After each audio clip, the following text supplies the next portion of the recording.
La primera epístola del apóstol Pablo a los Corintios. Capítulo 1. Introducción. Pablo, llamado a ser apóstol. Este llamado presenta al líder titular de la iglesia y corresponde al mensaje. En otras palabras, cada apóstol llamado por Dios se le ha encomendado un énfasis especial por el Espíritu Santo en cuanto a su mensaje. De Jesucristo, por la voluntad de Dios, por el propio nombramiento de Dios y voluntad. Y Sóstenes, nuestro hermano. Hechos, capítulo 18, verso 17. A la iglesia de Dios que está en Corinto. Este tratamiento muestra la ausencia de todo gobierno eclesiástico fijo. Santificados en Cristo Jesús. Separados para Cristo. Llamados santos. Quiere decir que el que está en Cristo es un santo. Y a todos los que invocan el nombre de nuestro Señor Jesucristo en cualquier lugar. Esta epístola está dirigida no solo a la iglesia en Corinto, sino a todas las demás iglesias y para siempre. Señor de ellos y nuestro. Asesta un golpe mortal a los cristianos quienes afirman tener un monopolio en Cristo para sí mismos y sus propias sectas, etc. Gracia y paz. La gracia es el inicio de todas las bendiciones, mientras que la paz es el fin de todas las bendiciones, todo hecho posible por la cruz. De Dios nuestro Padre y del Señor Jesucristo. Coloca al Padre primero. En esta función paternal, Él es la fuente de toda buena dádiva y todo don perfecto, pero lo hace por medio de Jesucristo y lo que Él hizo en la cruz. Acción de gracias. Gracias doy a mi Dios siempre por vosotros. El rebosar natural de un corazón heno. Por la gracia de Dios que os es dada en Cristo Jesús. Como se expuso, toda gracia, que es la bondad de Dios, es posible por la cruz y solamente por la cruz.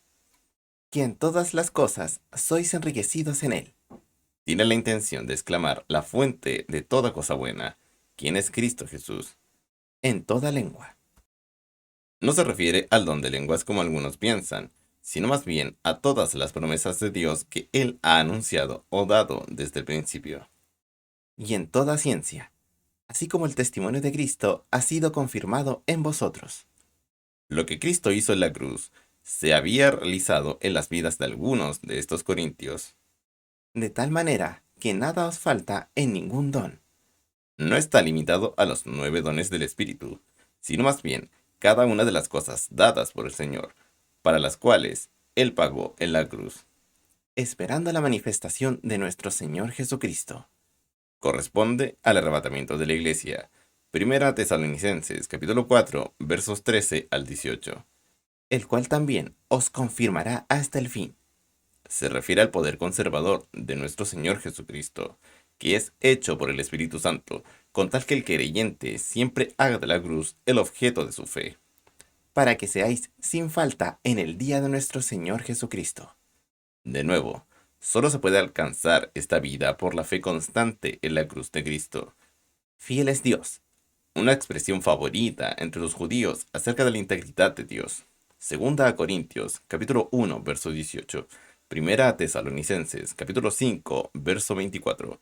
Segunda a Tesalonicenses, capítulo 3, verso 3. Por el cual sois llamados a la participación de su Hijo Jesucristo nuestro Señor. Llamado se refiere a la predestinación, con respecto del plan de Dios y no de la persona. Divisiones. Os ruego, pues, indica la transición de una acción de gracias hacia una reprensión. Hermanos, por el nombre de nuestro Señor Jesucristo, proclama al Señor como la cabeza de la iglesia. Que habléis todos una misma cosa. Exige unidad con respecto a la persona de Cristo y lo que Él ha hecho para redimirnos por medio de la cruz. Y que no haya divisiones entre vosotros. Con respecto a Cristo y la cruz. Antes, seáis perfectamente unidos en una misma mente y en un mismo parecer. Expresa lo que solo se puede efectuar por la cruz, que siempre es el objeto de la fe, que luego da al Espíritu Santo la libertad de acción para obrar estas cosas dentro de nuestras vidas. Porque me ha sido declarado de vosotros, hermanos míos, por los que son de Cloé. Pablo, con sabiduría y bondad, expresa su autoridad en estos informes. Que hay entre vosotros contiendas. Veremos que estas controversias se concentraron en desacuerdos acerca de la cruz.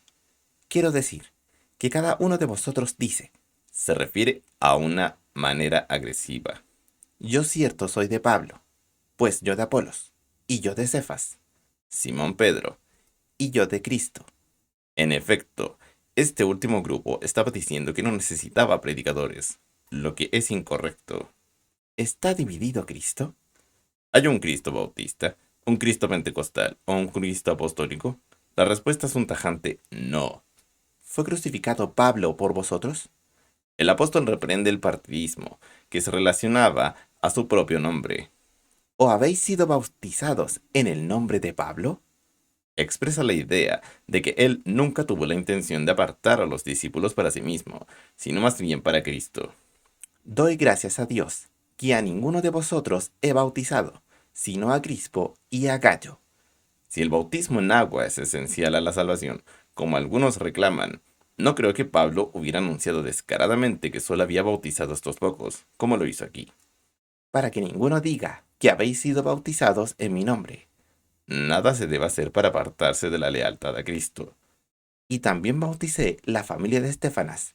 Por lo demás, no sé si he bautizado a algún otro.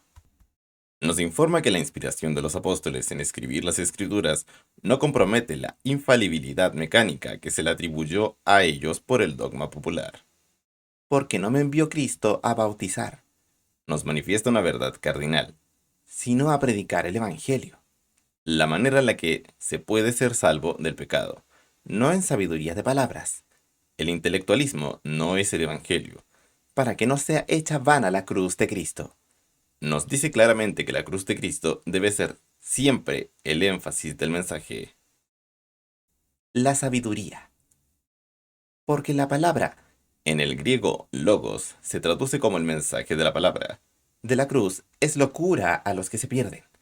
Las cosas espirituales no pueden ser discernidas por personas inconversas, pero esto no importa. La cruz tiene que ser predicada. Incluso lo veremos. Pero a los que se salvan, es a saber, a nosotros, es poder de Dios. La cruz es el poder de Dios simplemente porque es precisamente allí donde toda la deuda del pecado fue pagada, dando al Espíritu Santo, en quien reside el poder, libertad de acción para obrar con poder en nuestra vida. Porque está escrito, Isaías capítulo 29, verso 14, destruiré la sabiduría de los sabios y desecharé la inteligencia de los entendidos. Se refiere a aquellos que son sabios en sus propios ojos, en realidad, habiendo abandonado los caminos del Señor. ¿Qué es del sabio? Presenta la primera de las tres clases de personas cultas que vivían en esa época. ¿Qué es del escriba? Corresponde a los teólogos judíos de esa época. ¿Dónde está el que sabe discutir de este mundo? Describe a los griegos, que eran buscadores de las interpretaciones místicas y metafísicas. ¿No ha enloquecido Dios la sabiduría del mundo? Corresponde a lo que Dios hizo al enviar a su Hijo al redimir a la humanidad, lo cual Él hizo en la cruz. Toda la sabiduría del mundo no pudo hacer esto. Porque en la sabiduría de Dios, el mundo por no haber conocido a Dios por la sabiduría endeble del hombre, hasta lo mejor que tiene para ofrecer, de ninguna manera puede llegar a conocer a Dios. Agradó a Dios salvar a los creyentes. La predicación acerca de la cruz, por la locura de la predicación. Pablo no está tratando sobre el arte de la predicación, sino el mensaje de la predicación. Porque los judíos piden señales. Las señales del Mesías al tomar el trono y hacer de Israel una gran nación otra vez. Y los griegos buscan sabiduría. Pensaban que eso solucionaría el problema humano. Sin embargo, si así lo fuera, ¿por qué buscaban siempre más sabiduría? Pero nosotros predicamos a Cristo crucificado. Es el fundamento de la palabra de Dios y, por lo tanto, de la salvación. A los judíos ciertamente tropezadero. La cruz era el tropezadero, y a los gentiles locura. Le resultaba difícil a ambos aceptar como Dios a un hombre muerto colgado en una cruz, porque eso era Cristo para ellos.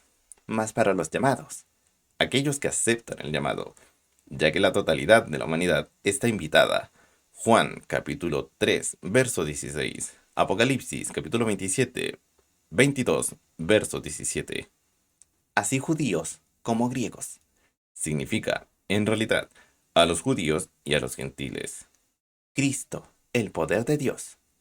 Lo que Él hizo en la cruz expió todo el pecado. De ese modo, haciendo lo posible para que el Espíritu Santo pueda exhibir su poder en nuestra vida. Y la sabiduría de Dios. Esta sabiduría concibió un plan de salvación que perdonó a los hombres culpables y al mismo tiempo justificó y glorificó la justicia de Dios, que se destaca como el plan más sabio y más notable de todo el tiempo. Porque la insensatez de Dios es más sabia que los hombres. Dios logra los fines más poderosos por los medios más humildes. Y lo débil de Dios es más fuerte que los hombres. Lo que los hombres consideran débil, pero en realidad no lo es, la cruz. Porque mirad, hermanos, la naturaleza y el método de su vocación divina, vuestra vocación, que no sois muchos sabios según la carne, no muchos poderosos, no muchos nobles. Son llamados y la aceptan, sino lo necio del mundo escogió a Dios, para avergonzar a los sabios. La predicación de la cruz confunde al sabio, porque resulta en vidas cambiadas. Nada se puede hacer de lo que el hombre tiene. Y lo débil del mundo escogió Dios, para avergonzar a los fuertes. La cruz es vista como debilidad, pero efectúa gran fuerza y poder con respecto a aquellos que aceptan la obra terminada de Cristo. Y lo vil del mundo y lo menospreciado escogió Dios. Es Dios obrando en lo despreciable y lo bajo de lo cual resultan milagros. Y lo que no es, para deshacer lo que es. Dios puede usar lo que no es nada en sí, pero con Él todo es posible. Para que ninguna carne, esfuerzo humano, se jacte en su presencia, pero de Él proviene lo que sois vosotros en Cristo Jesús. El plan de Dios, que está mucho más allá de toda la sabiduría del mundo, somos en Cristo Jesús, en virtud de la cruz, lo que Él hizo allí, el cual por parte de Dios nos ha sido hecho sabiduría, y justificación, y santificación, y redención. Tenemos todo esto por el Espíritu Santo, a través de Cristo y lo que Él hizo en la cruz. Significa que la cruz debe ser siempre el objeto de nuestra fe. Para que, como está escrito, Jeremías capítulo 9, verso 23, el que se gloría, gloríese en el Señor. El que se jacta, permítele jactarse en el Señor, y no en ciertos predicadores.